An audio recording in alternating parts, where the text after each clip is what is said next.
Assalamualaikum warahmatullahi wabarakatuh. Bismillahirrahmanirrahim. Alhamdulillahi rabbil alamin. Assalatu wassalam ala asyrafil anbiya'i wal mursalin sayyidina wa maulana Muhammadin wa ala alihi wa ashabihi wa man tabi'ahum bi ihsanin ila yaumiddin, amma ba'du. Ila hadratin nabiyil mustafa Muhammadin sallallahu alaihi wasallam wa alihi wa ashabihi wa dzurriyyatihil kiram wa ila jami'i baqiyatis sahabati wa tabi'in wa syuhada'i wa shalihin wal ulama'il 'amilin wa musannifin wa mu'allifin wa jami'il malaikatil muqarrabin wa sadatina sufiyatil muhaqqiqin khususan ila sultanil awliya Asy-Syaikh Muhyiddin Abdul Qadiril Jilani radhiyallahu an wa sairil awliya illah wal awliya tis'a wa ummahatina wa abaina wa ajdadina wa jaddatina wa masyayikhina wa asatidina wa muallimina wa dawil hukukil wajibati alaina wa alal hadirina fi majlisina hada sayyulillahi lahumul fatihah. A'udzu billahi minasy syaithanir rajim. Bismillahirrahmanirrahim. Alhamdulillahi rabbil alamin. Ar-rahmanir rahim. Maliki yaumiddin. Iyyaka na'budu wa iyyaka nasta'in. Ihdinas siratal mustaqim. Siratal ladzina an'amta 'alaihim ghairil maghdubi 'alaihim waladdallin. Amin. Hadiah Fatihah kepada saudara-saudara kita yang mungkin sedang mengalami ujian berupa sakit atau apapun juga, khususnya saudara kita Bapak Soeharto yang sedang mengalami sakit, mudah-mudahan segera diberi pertolongan oleh Allah Subhanahu wa taala. Ala hadiniyah al-Fatihah. A'udzu billahi minasy syaithanir rajim. Bismillahirrahmanirrahim. Alhamdulillahi rabbil alamin. Ar-rahmanir rahim. Maliki yaumiddin. Iyyaka na'budu wa iyyaka nasta'in. Ihdinas siratal mustaqim. Siratal ladzina an'amta 'alaihim ghairil maghdubi 'alaihim waladdallin. Amin. Para jamaah, alhamdulillah sore hari ini Allah mempertemukan kita di majelis yang penuh dengan keberkahan ini. Mudah-mudahan apa yang kita laksanakan dicatat oleh Allah sebagai amal soleh. Amin Allahumma amin. Para jamaah, kita lanjutkan kajian kita tentang tata cara untuk mempelajari ilmu agama.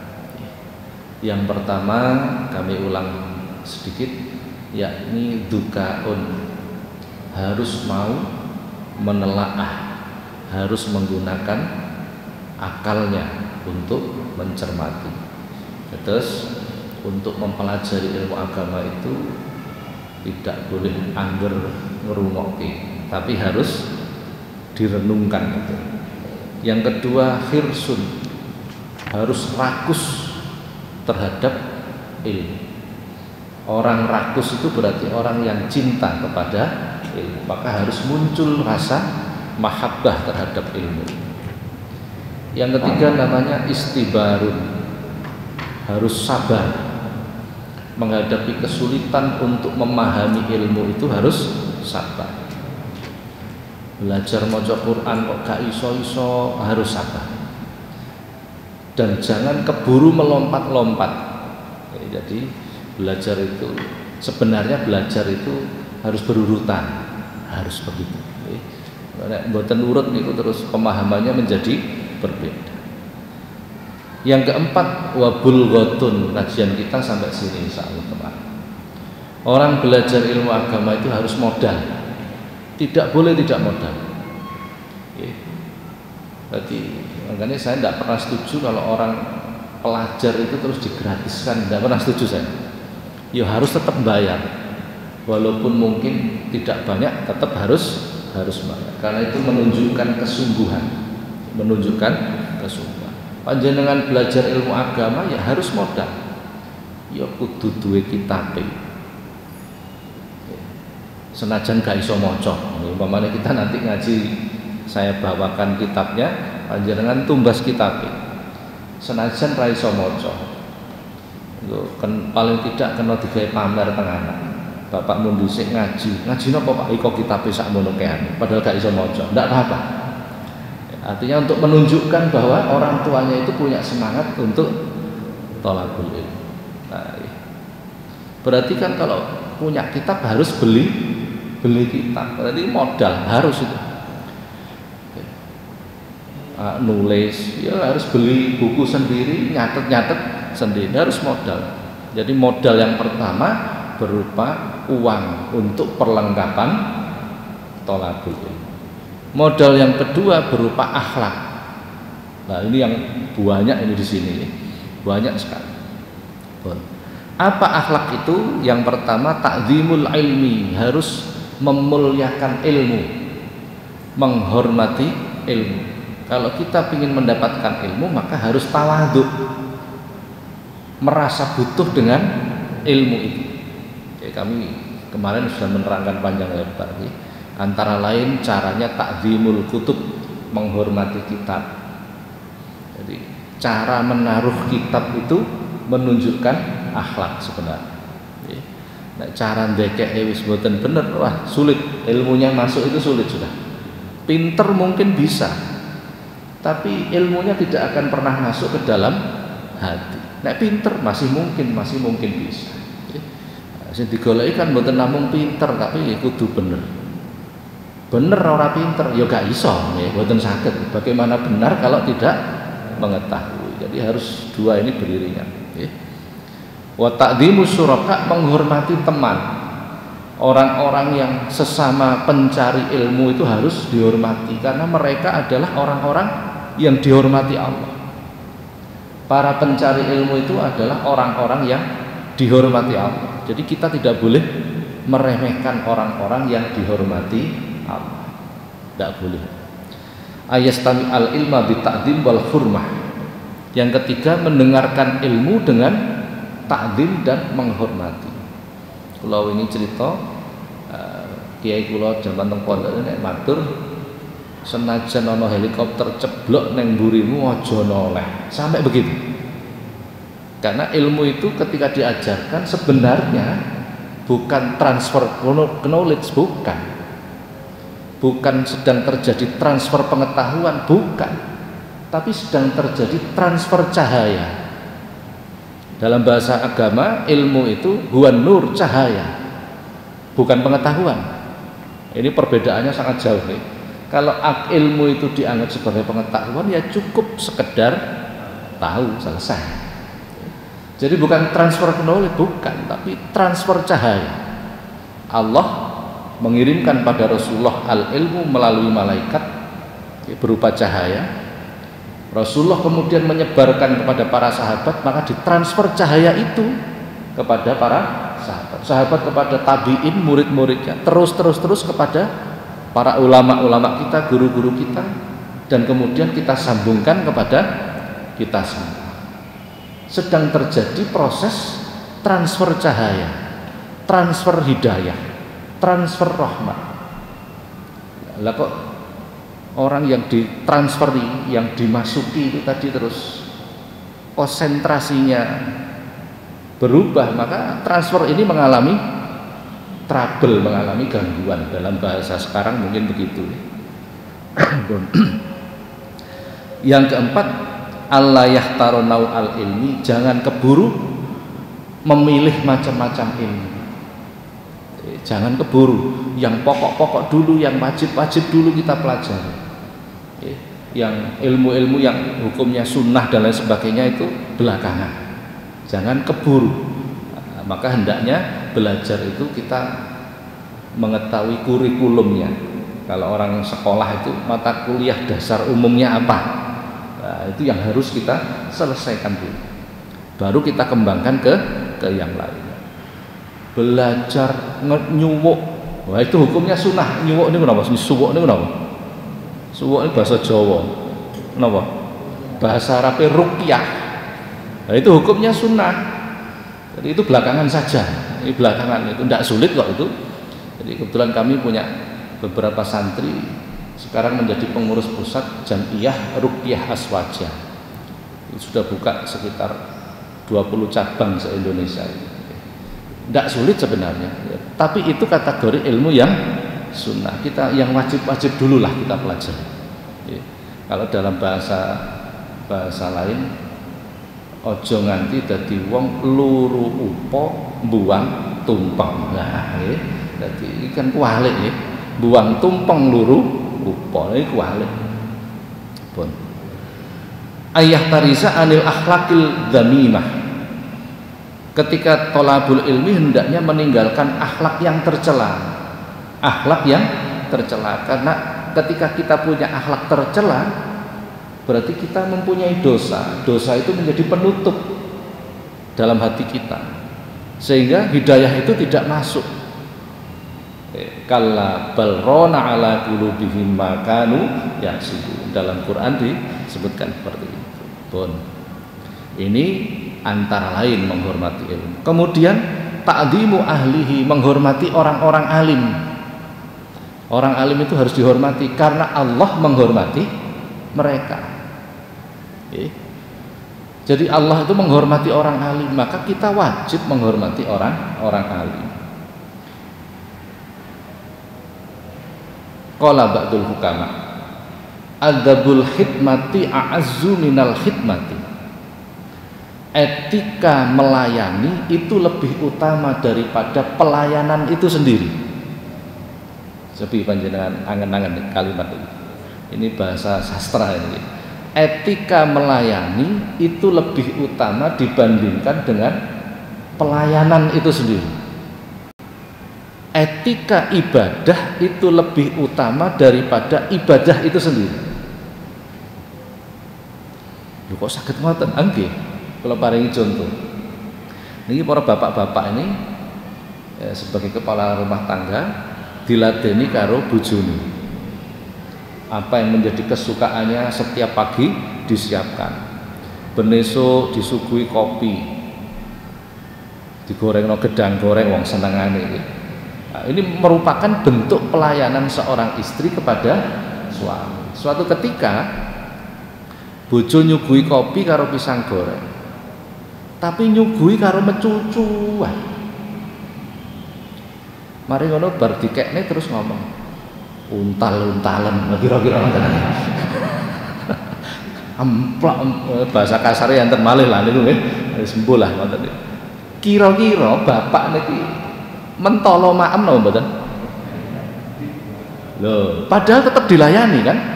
Pelayanannya tetap terjadi, tapi etika melayaninya tidak baik. Demikian pula ketika kita ibadah, etika ketika ibadah itu lebih utama daripada ibadahnya itu sendiri. Subhanallah. Dan ini banyak orang kurang memahami di sisi ini. Jadi seolah-olah walah Pak, wong mek ngono tok sing penting lah sah ibadah. Lah ini ya. Kalau bacakan sebuah hadis. Qala Rasulullah sallallahu alaihi wasallam, berkata Rasulullah sallallahu alaihi wasallam, innal abda la yablughu min su'i khuluqihi asfala darati jahannam. Sesungguhnya seorang hamba sungguh akan sampai sebab akhlak yang tercela pada dasarnya neraka jahanam.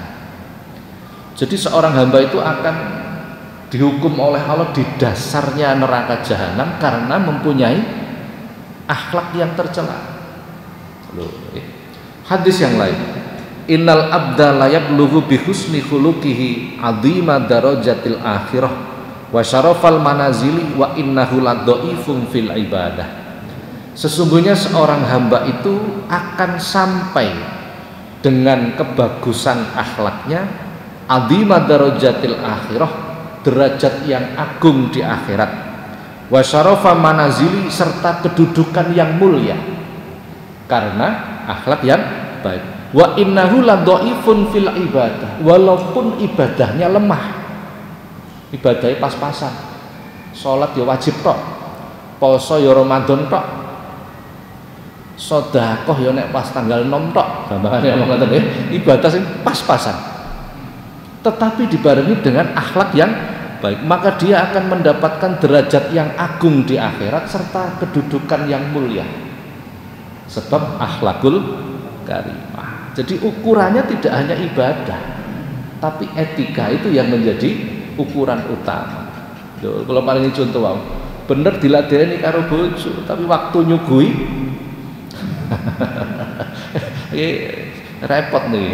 Ya diarani gak ngladeni, itu tetep ngladeni, tapi diarani ngladeni kok ngono berarti tanggal tuwek ngoten niku sing paham ya, sing lanang kudu paham. Nah inilah gambarannya seperti itu. Maka etika tetap menduduki ranking 1. Rasulullah diutus oleh Allah itu urusannya itu urusan etika. Innama bu'istu liutammima makarimal akhlaq. Urusannya etika. Bukan urusan apa-apa, urusan etika. Itu yang harus kita pegang. Lah zaman ini kita mengalami degradasi, sudah pergeseran yang subhanallah luar biasa jauhnya. Jadi saya sendiri tidak bisa membayangkan zaman dulu nek neng desa tonggo gawe omah niku masak kampung teko ngrewangi napa bahasane sampean koyo dudu wong desa ae apa bahasane ana sing nyebut saya macam-macam lah tanpa diundang mereka datang membantu. Di zaman ini tonggo bisa gak kenal karo tonggone lha wis. Padahal itu termasuk tanda orang iman itu. Mangkana yu'minu billahi wal yaumil akhir falyukrim jaro. Muliakan tetangga. Masya Allah. Jadi orang zaman dulu lagi sering kula damel guyonan, sakjane serius sih. Orang zaman dulu itu diajari oleh para ulama tahadus bin nikmah, melahirkan rasa syukur kepada Allah. Sekecil apapun, tuku sepeda ontil bancaan. Nggih ngoten nggih. Zaman dulu duwe tanah duduk pademi bancaan. Ngerti duduk pademi? Engko dibangun adeg kuda-kuda bancaan. Wis mari sowan kiai, Pak Yai kula badhe ngleboni omah, saene dinten napa? Padahal kiai gak melok bangun omah. Ditakoni. Niki kaya aneh, seperti aneh. Saene dinten napa Pak Yai nglebeti griyane? Karena menginginkan keberkahan. Orientasinya cuma satu. Menginginkan keberkahan. Yang ditanya mesti orang yang berilmu agama. Kiai alim, bijaksana. Mboten dijawab diketok ngoten mboten. Koyoke anu Kang sing apik dina iki ngoten. Surabaya sakniki siji. Mantu sing apik dina napa ya? Sing apik ya Sabtu atau Minggu, tanggal 6 wis apik niku. Dan itu kebijakan seorang ulama. Kenapa? Nek sampean mantu dina Kamis Jumat, ya ora ana sing teko do nyambut gawe. Mantu kok tanggal tua ya amplope. Jadi tetap harus milih, itu namanya hari baik. Enten hari baik, hari jelek itu ada, tetap ada. Buktinya apa? Sayyidul ayam yaumul Jumat. Hari paling mulia itu hari Jumat. Dina paling elek. Enten jenenge dina jatuh tempo. Wis paling elek. Apes niku pun. Semangatnya dihindari saja lah. Boleh ngeleboni omah bancaan malu. Sekecil apapun tambahan nikmat yang diberikan Allah itu ditasakuri. Subhanallah. Mantu bancaan, mantune meteng 3 wulan bancaan, 7 wulan bancaan, begitu lahir malah akikohan. Lah ngoten nggih, bancaan kok mudhun lemah. Bayine mendapat anugerah dari Allah, bertambah pinter, wis iso brangkang, iso mudhun, disyukuri bancaan. Masya Allah. Jadi orang dulu itu gak pakai wedi keluwen, apa akeh wong mana bancaan. Dan itu tahadus bin nikmah, diajarkan pandai bersyukur. Loh, orang yang loman begitu itu wis duwe tondo-tondo ahlul jannah. Al jannatu darul asqiya. Surga itu tempatnya orang yang dermawan. Wan naru darul bukhala. neraka itu tempatnya orang yang bakhil. Akhir-akhir ini bancaan diserang habis-habisan. Pak napa wonten dalile bancaan, mbah kurang gawenan wong-wong iki. Wong alasan medhit kok kakek takon dalil barang ngoten. Ini paradigma yang harus kita kaji sebenarnya.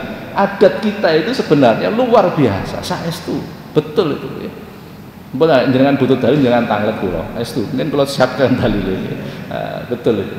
Luar biasa. Jadi para ulama itu demikian bijaksana mengajarkan kepada kita. Paham, nek zaman riyen niku nek enten napa-napa lah enten bahasa diujubne. Napa diujubne? Mboten didongani, diujubne niku ngeten. Begitu disiapne bancaane terus diceritani niki mudhun lemahe jabang bayine niki, tanggal niki, dinten niki, pekenan niki. Diterangkan itu simbol-simbol itu. Diterangkan itu namanya diujub nih. Jadi bubur abang itu ceritanya Nabi Nuh diterangkan. Karena apa? Orang itu tetap daya tariknya kepada emplok-emplokan itu. Makanya itu digunakan sebagai simbol, sebagai alat untuk menerangkan tadi. Bubur abang itu ceritanya Nabi Nuh. Diceritakan. Pak Mudin begitu cerita kok sering akeh wong ngujub ke akhirnya sing masyarakatnya terlalu apal. Suwi-suwi Pak Mudine dikritik. Pak Mudin wis gak usah suwi-suwi nek ngujubne apa bal-balane salah mulai wong-wong wis apal kabeh. Akhirnya Pak Mudine diprotes, ya wis nek ngono manut mawon, akhirnya langsung didongani. Begitu Pak Mudin mati, gak ono sing iso cerita. Ini problem. Ini problem akhirnya. Ngoten ya. Apa nek wayah mitoni iki kok ana kelapa kuning digambari napa Janaka, gambare lak Janaka nggih apa kok gak buta cakil. Ayo, itu simbol yang disuguhkan sebagai alat supaya sing ngujubke iso cerita, maksudnya begitu sebenarnya nggih. Ndak harus begitu, cuman apa ya carane supaya wong-wong iki penasaran. Engko nek wis penasaran tak ceritani. Sebenarnya begitu maksudnya. Oke, jadi bahwa bayi yang ada di kandungan itu diharapkan gantene kaya Arjuna. Mereka paham Arjuna itu seperti apa. Kebaikannya seperti apa. Diceritakan. Itu media yang digunakan. Begitu mudine mati, penerusnya ora paham. Lah niki ruwet dadi. Akhirnya dilokno wis ngono iku wis mubadir. Lho, ngono tok iso mek ngelokno tok niku. Subhanallah dan lain sebagainya. Bon. Inilah etika. Bagaimana menghormati orang yang alim? Prakteknya antara lain, niki antara lain. La yamsi amamahu wa la yajlis makanahu. Jangan berjalan di depan orang alim dan jangan duduk di tempat duduknya orang alim.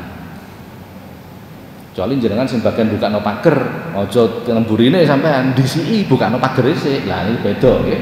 Nek mlaku bareng jangan di depan orang alim.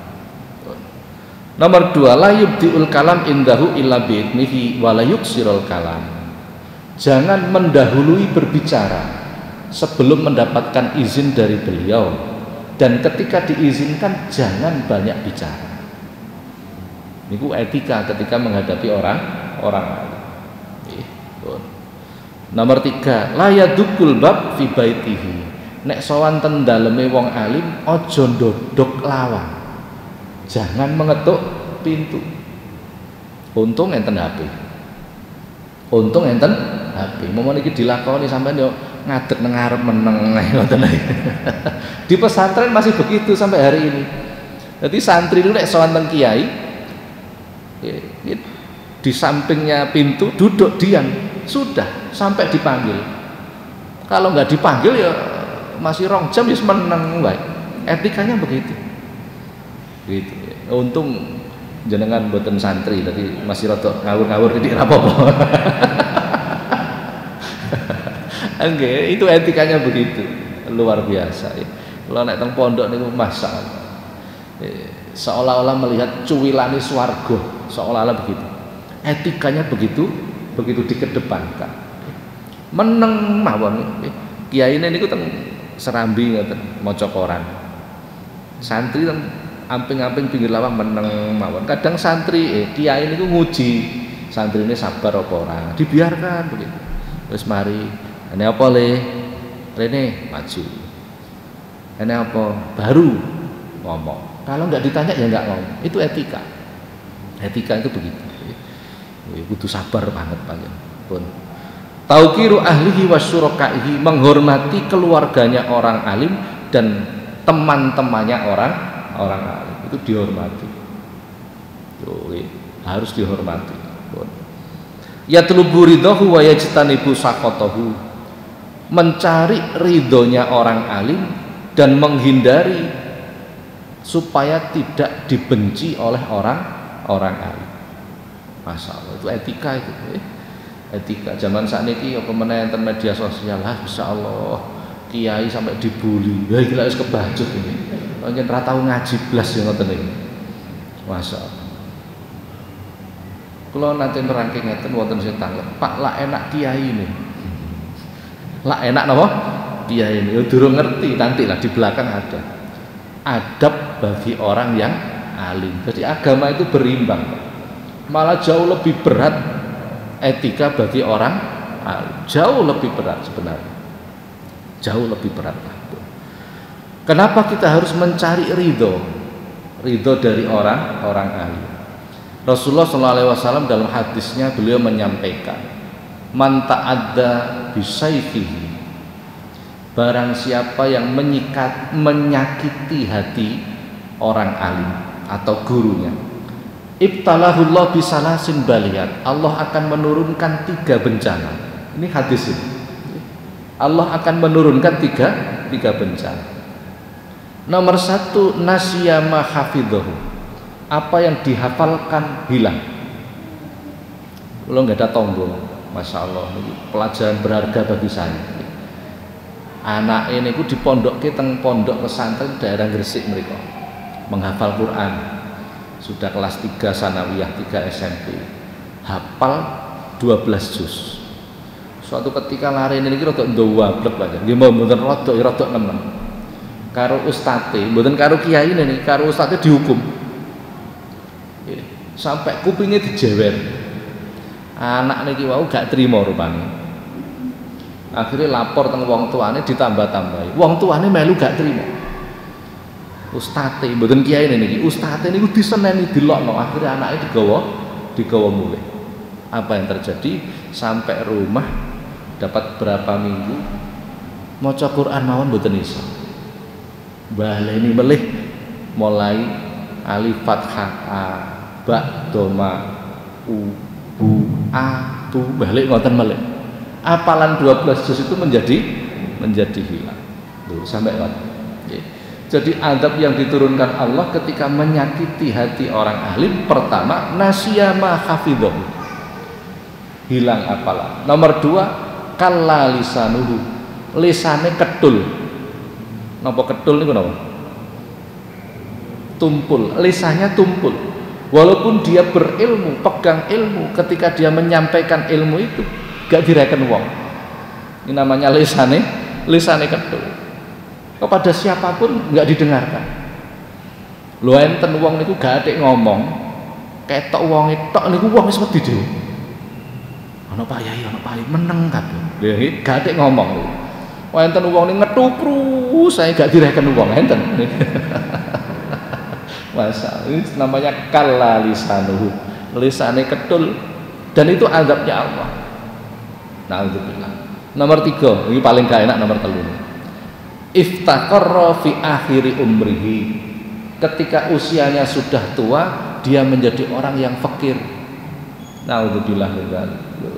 Begitu menjadi tua maka dia menjadi orang yang fakir. Itu azab yang diberikan Allah karena menyakiti hati orang yang alim. Hati-hati nggih. Jangan kok pirsa wong alim. Mungkin nanti di belakang. Apa sih Pak definisi alim? Itu di belakang nanti ada ya. Bagaimana cara memilih guru ada di belakang. Bagi kita orang awam seperti kita itu memilih guru itu sulit karena tidak ada barometer, ukurannya tidak ada. ukurannya enggak nuwun sewu. Suatu ketika kami satu majelis dengan beberapa ulama, dan kebetulan yang pembicara itu masyarakat situ mengenal orang yang sangat ahli di bidang ilmu tasawuf.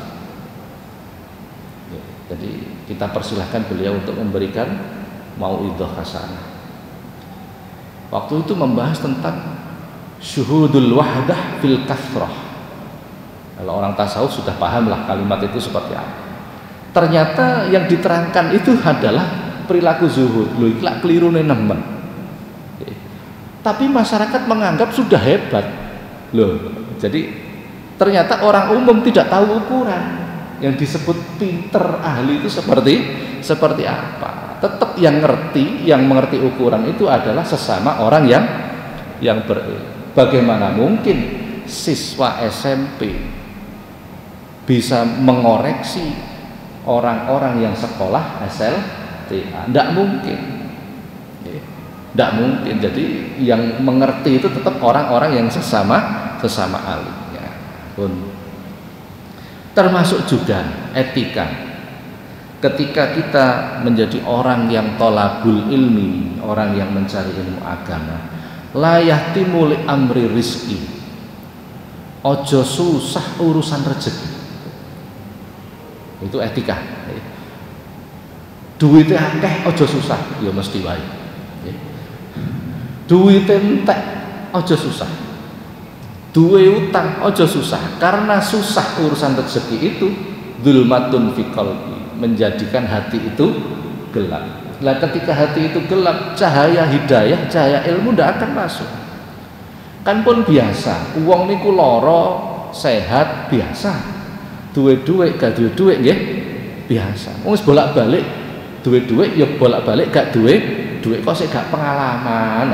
Wayah duwe duit sik seneng, gak duwe duit sik susah. Kan harus diajari Allah berkali-kali itu. Tapi nyatanya berkali-kali pula kita masih sedih. Itu namanya kan tidak pandai mengambil pelajaran. Itu pun biasa, kita sikapi biasa. Nabi Sulaiman itu suatu ketika ditari karo Gusti Allah. Khuyira Sulaiman bainal ilmi wal mulki wal mal. Sulaiman, kowe milih ndi? Tak wei ilmu tapi melarat, apa tak kei kekuasaan tapi gak berilmu, apa tak kei bondo ya gak berilmu ya gak duwe kekuasaan. Nabi Sulaiman kemudian mengatakan fakhtarul ilmu, aku memilih ilmu. Karena Nabi Sulaiman memilih ilmu, maka didapatkanlah kerajaan dan harta itu. Tapi itu proses. Jadi gak wis ilmu terus mesti oleh duit, gak ngono, itu proses ya. Nah, jadi begitu milih ilmu dia melarat dhisik. Jadi ilmu dan harta itu sebenarnya berlawanan, nggak bisa gabung. Nanti ketika sampai pertengahan ke atas baru bisa bersama-sama, Bagi pemula-pemula itu tidak bisa kumpul, ilmu dan harta tidak bisa kumpul. Nek kita cenderung ilmu, hartanya ngalih. Nek kita cenderung harta, ilmunya ngalih. Pasti begitu. Tapi nanti dengan ilmu itu justru harta mengikuti. Nah, nanti kan, makanya para ulama mengajarkan kepada kita, bagi orang-orang yang semangat mencari ilmu supaya tidak merasa sulit urusan rezeki. Akhirnya para ulama membuat rumusan amalan-amalan. Jadi qabla subuh disuruh membaca subhanallahil azim, subhanallah wa bihamdih, astaghfirullah wa atubu ilaih mi'ata marat, 100 kali. Dilanjutkan membaca la ilaha illallah al malikul haqqul mubin 100 kali. Disuruh membaca sholawat yang banyak, subhanallah. Itu wah luar biasa.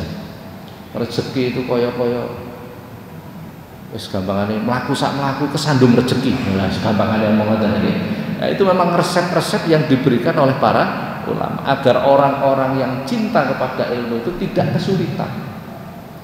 Jangan sampai orang muslim itu merasa sulit urusan rezeki. Jangan sampai. Nanti ketemunya diremehkan kita itu.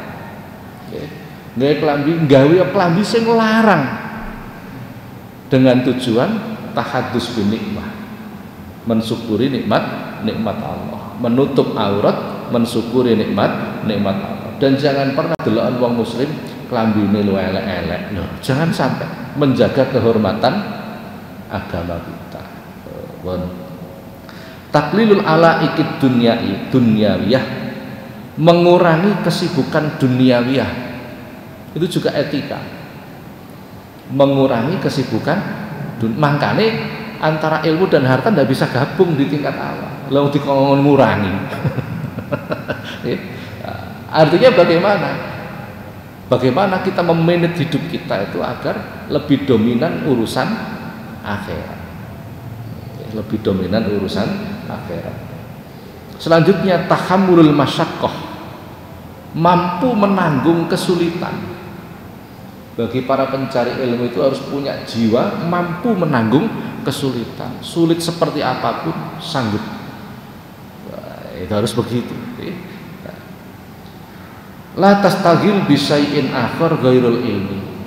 Ojo ketungkul kelawan suwiji-wiji kang weneh ghairul ilmi sakliyane ilmu. Jangan keburu sibuk ngurusi selain ilmu. Tuh, sampai ngoten nggih. Pun masalah. Termasuk pula etika bagi para pencari ilmu. Ayah Tariza Anis Sabai. Niki mboten kula ngarang dhewe, ini saya ambil dari beberapa kitab ini.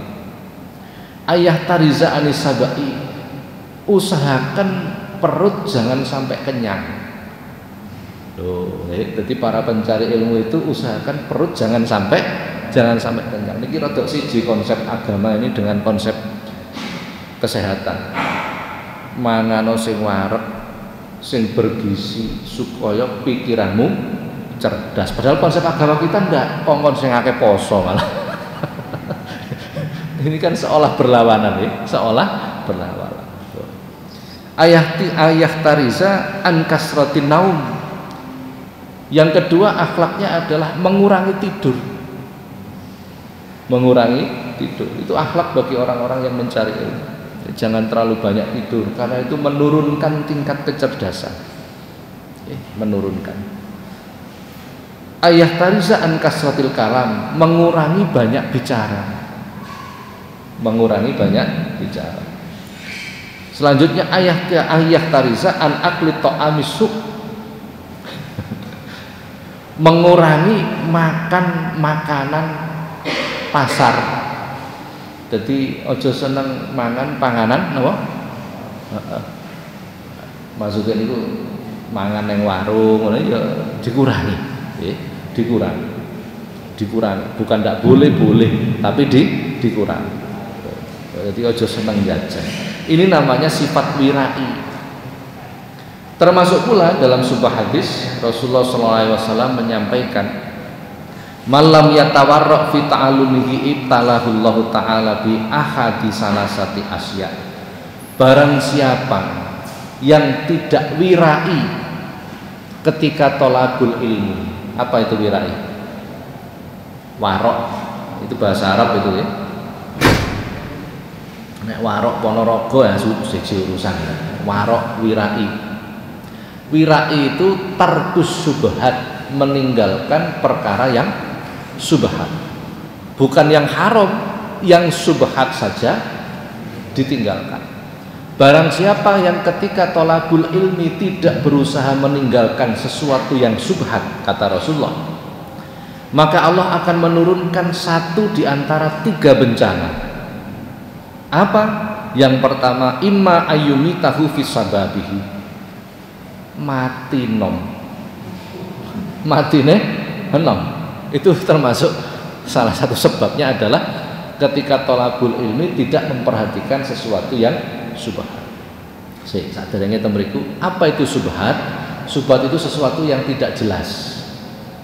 Ya, kalau dalam hadis panjang hadisnya, innal halala bayyinun wa innal harrama bayyinun wa bainahuma umurun mustabihatun.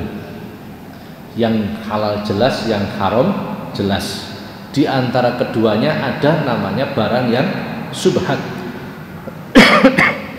La ya'lamuhunna katsirun minan nas, sebagian besar manusia tidak memahami ini, kata Rasulullah. Barang yang subhat ini tidak dipahami. Barang siapa yang terjatuh pada urusan yang subhat, maka dia akan pasti terjatuh pada urusan yang haram. Wirai, meninggalkan sesuatu yang subhat, itu ada tingkatannya. Tingkatan wirainya orang-orang awam. Kalau cerita enten ulama namanya Syekh Kahmas. Suatu ketika beliau ketamon konco-koncone para ulama, disuguhi gorengan. Setelah selesai, teman-temannya pulang, diantarkan sampai pinggir jalan. Begitu pulang, tangannya ini kena lengo bekasnya gorengan itu. Karena tangannya itu berminyak, diusapkan ke temboknya tonggo. Sampai rumah teringat kejadian itu, Syekh Kahmas ini bertobat kepada Allah 40 tahun. Gara-gara membersihkan tangan yang berminyak ini dengan temboknya tonggo, mboten pamit. Senajan tonggone ngerti kira-kira ya gak apa-apa. Kira-kira nggih mboten napa-napa. Tembok zaman dhisik gak padha nggih. Tembok zaman dhisik ya wis pokok tembok ngoten. Sakniki lak dilepo, dicat ngoten. Niku untuk membersihkan tangan beliau. Itu ditobati 40 tahun. Tobat itu 40 tahun. Lah kok ana wong korupsi 5 miliar tobat seminggu rumangsane diterima Gusti. Itu tobatnya orang awam, itu tobatnya orang khawas yang lebih tinggi lagi. Syekh Ibrahim bin Adham wafat tahun 161 Hijriah, satu periode dengan Syekh Sufyan As-Sauri. Jadi jarak beliau ini generasi tabi'in, muridnya para sahabat. Ketika beliau tindak haji teng Mekah Madinah, ba'da tawaf masuk ke sumur Zam-Zam. Konco-koncone para ulama mandi minum air Zam-Zam. Ibrahim bin Adham keluar lagi, ditakoni kalih koncone sesama ulama, sampeyan kok gak ngombe banyu Zam-Zam, apa gak percaya nek banyu Zam-Zam itu barokah? Apa jawab beliau? Seandainya saya membawa ciduk dewi, pasti saya akan minum air Zam-Zam.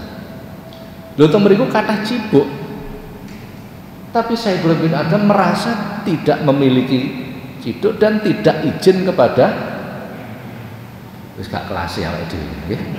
Wis gak kelas ya awake dhewe.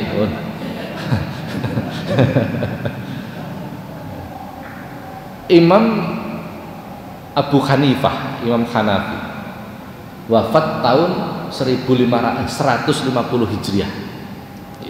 Juga generasi muridnya para sahabat ini, Imam Hanafi. Suatu ketika nggadekno timbo, saking melarat, ulama besar tapi miskin, digadekno. Ketika punya uang ditebus. Kang aku nebus timbo. Nggih monggo, duitnya dikekno. Niki timbone kathah sing padha ya. Kula supe gadane panjenengan pundi? Napa jawabe Imam Abu Hanifah? Timbo kupean, duit kupean. Timbo kupean, duitku kupean. Jare bakule, mboten. Kula sing apal, kula namung ngetes panjenengan. Niki sing gadane panjenengan ora wis timbo kupean, duitku kupean. Berhati-hati supaya tidak terjatuh pada sesuatu yang subhat. Niku kelas ulama niku awake dhewe pokok ninggal sing haram wis alhamdulillah nggih. Masyaallah. Jadi pertama adat balak bencana yang diberikan Allah mati nom. Nomor 2 ayyuki ahu firrosatiki. Orang yang ketika tolabul ilmi tidak meninggalkan sesuatu yang subhat, maka dia akan dikumpulkan pada komunitas orang yang bodoh urusan agama. Jadi ketemu konco ya gak paham agama, ketemu konco meneh komunitasnya ndak paham agama, tapi sok paham, lah itu bahaya sekali. Nah, itu adab sebenarnya. Jadi ketika thalabul ilmi tidak meninggalkan sesuatu yang syubhat. Nomor 3, au yabtaliyahu bi khidmati sultan. Allah mengadab mereka, orang-orang yang ketika thalabul ilmi tapi tidak meninggalkan sesuatu yang syubhat, mereka menjadi pegawainya para pemimpin yang zalim. Itu adab termasuk. Nauzubillah min dzalik. Duwe juragan kok zalim, kudu koreksi diri.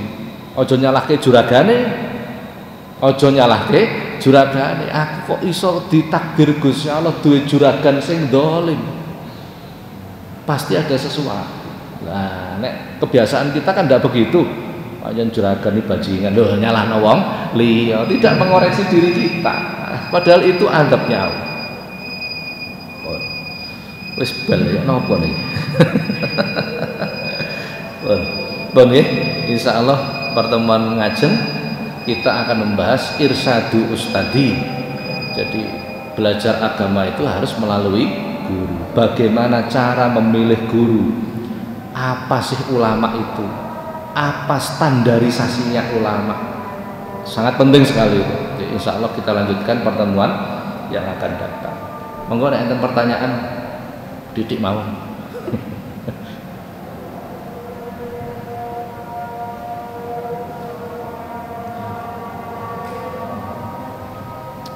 Sambut ya.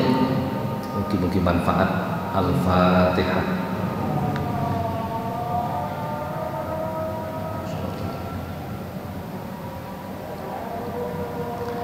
Assalamualaikum warahmatullahi wabarakatuh.